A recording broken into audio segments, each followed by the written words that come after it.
Installing a rod railing system will take some planning and preparation, but it's not a difficult process.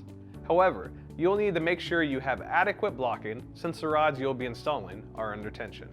Blocking is another name for the material the post fasteners will be drilled through or into that keeps the pieces stable. In this video, we will cover the more conventional post installation methods for our surface and fascia mount posts. You're going to need to check out your blocking materials to make sure that they meet building requirements in your area. In our experience, the wood must be equal to or greater in density than southern yellow pine for a long-lasting, stable structure.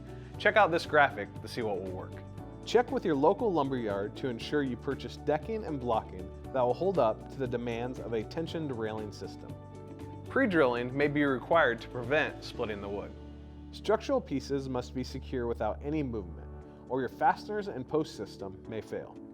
With the standard surface mount post, fascia mount post, and when using lag screws, your project will require a framing structure of at least a triple 2x8. Now keep in mind that each post must have 4 fasteners, which are 5/16 by 4-inch screws, installed to their full depth. You can also mount standard side mount, slim side mount, and side mount bump out posts with carriage bolts. You'll need to use 4 carriage bolts that are 3/8 inch in diameter. The minimum framing material required is a double 2x8 rather than the triple 2x8 required with lag screws. If you have any questions regarding the installation procedure, check out our website and download our rod railing installation guide. We realize that there are going to be unusual circumstances because not all decks, stairs, and balconies are alike. So feel free to give us a call. We look forward to making your new rail Viewrail.